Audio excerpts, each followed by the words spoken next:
Friends, welcome back. तो friends, अभी की न्यूज है इंडिया फ्रांस 18 जेट डील। अरे वाह, और भी डील्स हो रही हैं यहाँ तो इंडिया और फ्रांस की। तो फ्रांस दबा के बेचेगा इंडिया को और इंडिया दबा के खरीदेगा, ठीक है ना। तो वीडियो शुरू करते हैं। पर वीडियो शुरू करने से पहले अगर आप चैनल पर नए हो और आपने अभी तक सब्सक्राइब नहीं किया तो जल्दी से पहले सब्सक्राइब के बटन और बेल आइकन को क्लिक कर लो ताकि आपको हमारे सारी न्यू वीडियोस की नोटिफिकेशन मिल जाए जैसे हम अपलोड करें। अगर आपको वीडियो पसंद आता है प्लीज लाइक एंड शेयर। चलिए शुरू करते हैं।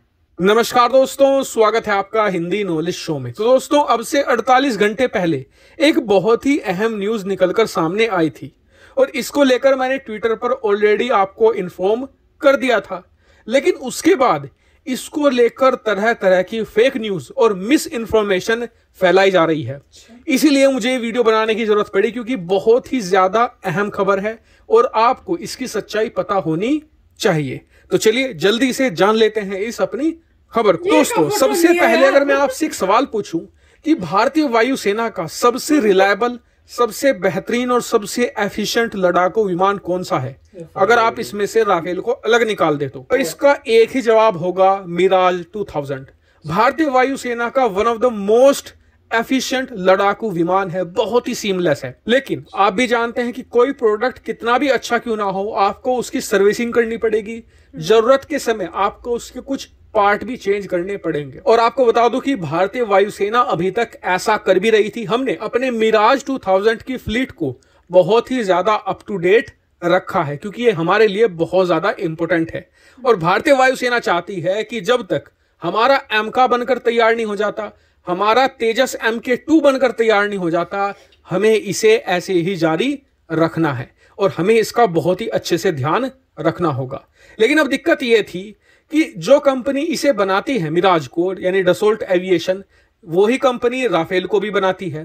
तो उसने अपना पूरा ध्यान राफेल प्रोजेक्ट पर लगाने के लिए मिराज 2000 प्रोजेक्ट को बंद कर दिया है। अब डसोल्ट एविएशन मिराज 2000 का प्रोडक्शन नहीं करती।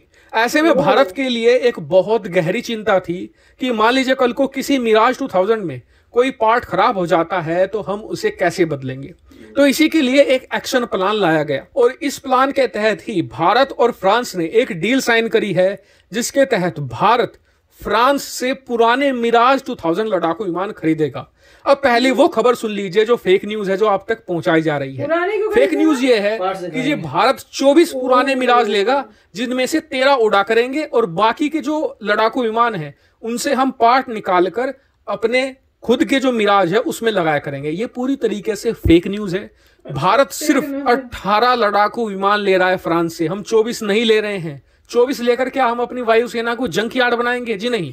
और दूसरी फेक न्यूज ये थी कि जी इनमें से कुछ उड़ा करेंगे, एक भी नहीं उड़ने वाला। 18 के 18 इस्तेमाल होंगे स्पेयर पार्ट के लिए, यानी कि हमारे किसी मिराज में दिक्कत आ जाती है तो इन पुराने मिराज में से स्पेयर पार्ट निकाला जाएगा, अपने में यहाँ पर फिट किया जाएगा ताकि आने वाले 6-7 साल तक हमारे सारे मिराज दुरुस्त रहें और हमारी वायुसेना को कोई भी दिक्कत का सामना ना करना पड़े। वहीं बात करें इनकी कीमत, तो अभी ऑफिशियली कोई कीमत नहीं निकल कर आई है, लेकिन बताया जा रहा है कि 7 से लेकर 9 करोड़ रुपए एक लड़ाकू विमान के लिए हमें देने पड़ेंगे। इतनी कीमत क्यों है? पुराने की भी आप कहेंगे तो वो इसलिए क्योंकि जो ये मिराज है वो ठीक ठाक कंडीशन में आएंगे। हम ऐसा तो है नहीं कि जंक यार्ड से खरीद लेते सीधा, वो तो बेकार पार्ट्स होते हैं, उनका कोई इस्तेमाल नहीं होता।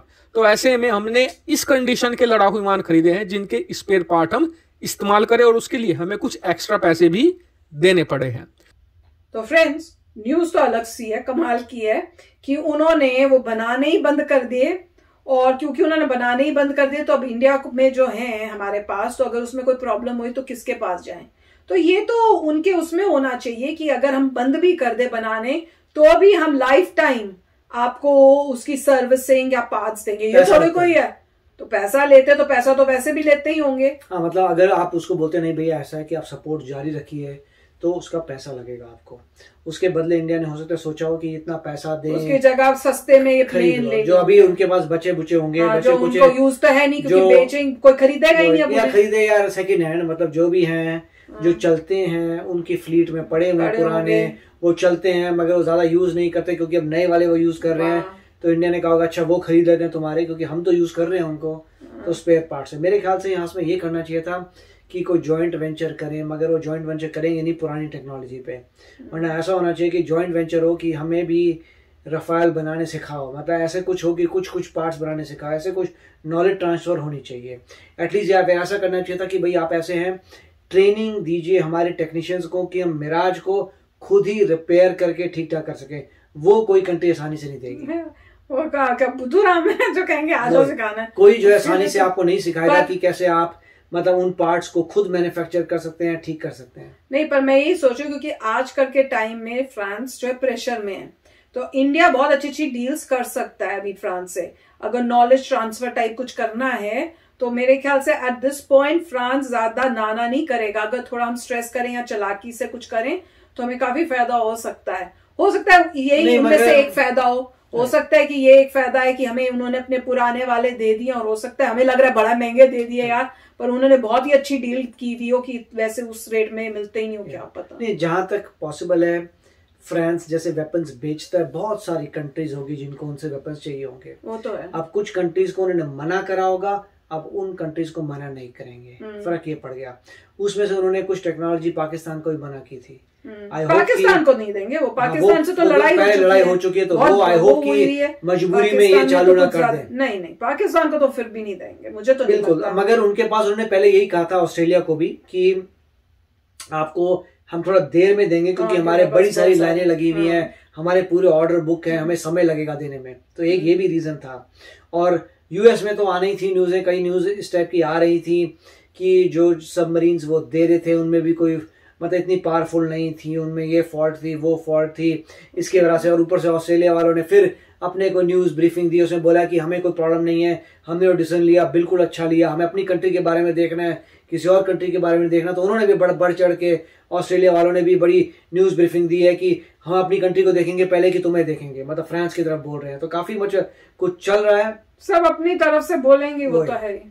फ्रांस अपनी तरफ से बोलेगा, ऑस्ट्रेलिया अपनी। मगर मेरे को यहाँ लग रहा है क्योंकि इंडिया जो है काफी बड़े ऑर्डर देता है, तो उनको यह था कि उनकी प्रोडक्शन लाइन काफी समय तक चलेगी।